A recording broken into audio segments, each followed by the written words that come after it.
I have spent the last 10 years studying charismatic individuals, and perhaps the most interesting thing that I have found is across all of these different kinds of people, there's really only 5 charismatic types.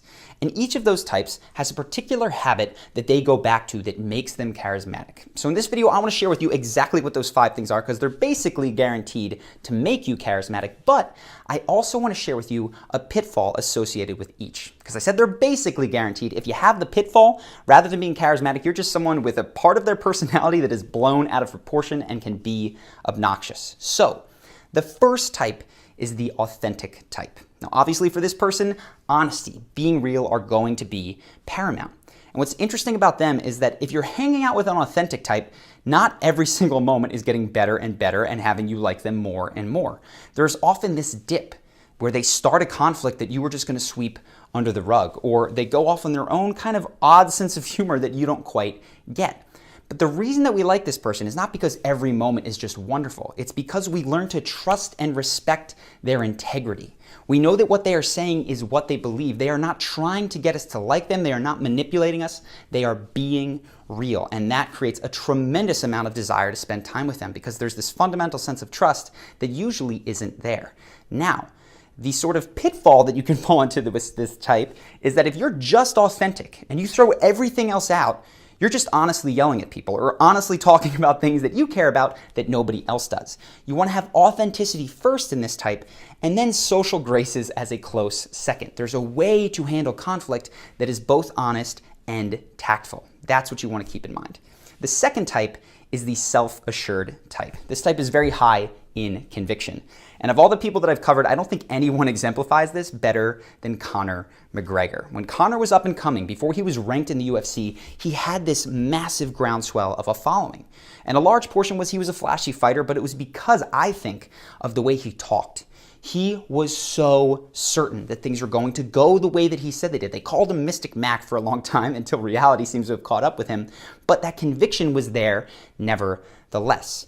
This type of person tends to be able to look you in the eye and just kind of shake your beliefs because they're so certain of what they are saying. They also tend to be big on visualization. If you look at Arnold Schwarzenegger, Conor McGregor, they will spend hours a day rehearsing things in their head so that they're certain it's going to go the way that they want it. This type tends to lead large organizations, but the issue is that they can sometimes miss opportunities for growth. They can overlook weaknesses because they're so certain that their path is the right one. And as leaders, sometimes they can be bullies. If you think of Steve Jobs, incredibly high conviction, but the people who worked with him would say he also had quite a temper, and that was not something he was ever able to rectify. That can be a massive pitfall for this type. The third type is almost diametrically opposed to the high conviction. It is the empathetic type. This is the person who values above all connection. Now, of everybody that I've done, I think on the channel, Oprah is the person. She gets it at the big scale, she gets it at the small scale. She's able to go out and connect large social movements, right? To do things that bring people together and make them want to be part of something bigger. You might think of Elon Musk here. You probably don't like the way that he speaks, but he connects people with something inside of them, with that desire to travel, to see the universe, to expand the horizons of humanity. And we're connected in that way to our childhood dreams. But in the one-on-one scenario, if you look at Oprah, she's able to sit down and not just connect with an individual, not just hold eye contact and invite them to speak. She's able to connect them with parts of themselves that they might not have shared with anyone. And you feel almost whole when you're around this person. They tend to be very non-judgmental. They tend not to speak as much as the other types. They're more introverted sometimes and more likely to ask questions and listen than to just tell you a story. The issue and the pitfall for this type is it's very easy to overlook them if they don't have any of the other types going along with it. Oprah luckily has the fourth type as well, but you can imagine somebody who's really good at connecting but is quiet in a party or a group setting is just not going to get noticed. So you need something to add to this in order to really make it work at scale. And that takes us to the fourth type. You get 3 and 4, you have Oprah Winfrey. This is the energetic type, who is huge on enthusiasm. You think of someone who walks into a room and they are just so positive, so optimistic. They're even louder than other people. They're bigger in their body language, and they raise sort of the enjoyment level of the entire room just by being there. When I think of this type, I think of someone who breaks social conventions sometimes without even realizing it. Everyone else is shaking hands. Hey, good to see you. Good to see you. The energetic type comes in, they're like, how are you guys doing? Great to be here. They're shaking hands, they're slapping high fives, they're giving hugs. Pretty soon, all eyes are on them. Some people are a little bit curious, but even sooner after that, people start following along and the entire room starts to enjoy it more. And we like these people because they make us feel good. We all want to feel more positive, more optimistic, and it is infectious in them.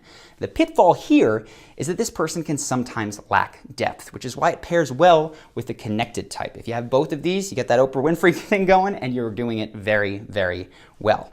The final thing is different from this. It can sound the same at first, but it is the funny type that is big on a sense of humor. If you go back to that energetic type, this is just someone who makes people smile and laugh with their positivity. But the funny type can go both ways. They can have caustic senses of humor. They can be sarcastic. They can tell harsh truths in a way that make you laugh. And obviously this one is the most self-explanatory. We want to spend time with this person because they make us laugh. The interesting thing about this person is they are sometimes, though not all the time, introverted. But at the same time, they have this strong need to perform because nothing feels better to them than having other people laugh. So they're this introvert that's out on stage that wants other people to feel good. And the pitfall here is if you think of a lot of comedians who really fall under this, they don't always do a good job of making themselves feel good. And so there can be an inner emptiness. Similarly, that can come out in ways that is caustic, right? They can tell jokes that make people laugh but are really, really harsh on some individuals. And so they go about alienating portions of their friend group until there's not many people left. So that's just something to consider if you think that you're that funny type. So the goal of this has been not to tell you that you have to be one or the other. You can truthfully have 4 or 5, all of these. But it's to tell you that you're probably going to focus on one. And if you're looking at my videos, they might pull you in 2 different directions. Go in the direction that is the type that best matches you. This is how you have your own unique style and sense of charisma. Now, there's something very exciting that I've been looking forward to announcing. We finally did it, and it is that I have finished shooting Carisma University. Now, for those of you who are not familiar, Carisma University is our flagship program. It is a 30-day program. It takes you step by step from wherever you are today to leveling up your charisma inside of 30 days. And we do this by starting at the beginning and then having each day build upon the last, with the end goal being that you get a confidence that absolutely radiates out from you and that blows people away. We're also going to teach you the specific skills to make all kinds of interactions go incredibly well. We have had members who have gotten promotions, who have gotten raises, some who have nailed interviews, others who have gotten scholarships for college based on the techniques that we teach in this course, because charisma does go a long way to making all of this easier, and that includes your dating life if that is something that you are interested in. All of this stuff is built in an order that is easiest to digest and learn. It's about 20 minutes or so each day. Now, people often ask me, what is the difference between this course and all of the videos that you have on YouTube? And the answer is that, first off, I love the YouTube channel. It is amazing to get to do, and I think it's tremendously valuable. But like any sort of video on YouTube, there's not really a structure to it, right? You can pop into our videos anywhere, you can get all this information. It can be confusing where to start, and there tends to be quite a bit of guesswork as to what you should actually do tomorrow. So what can happen with our channel and any other is that you learn a lot about the topic. You know about charisma, but you're not practicing it. The entire point of Carisma University is to take charisma from something that you might know about or you might not know anything about to something that you live, that is habitual in those 30 days. And we actually have a 60-day money-back guarantee, because I want that guarantee to be strong so that you can go into it knowing that it's going to be awesome. People have gotten tons of value in it. I believe in it, and it has that guarantee to back it. So if it's something that you'd like to learn more about, you can click here, you can click here. We're going to have some buttons around and in the description below. I hope that you decide to become a member, because the cool thing is, at the beginning of the year, 2019, if you join today, we're talking by February, you will have leveled up your charisma, and I think that is amazing. So I hope that you decide to join. I hope to see you inside the course. Regardless, have an amazing end of 2018, an incredible beginning of 2019, and I look forward to seeing you in the next video.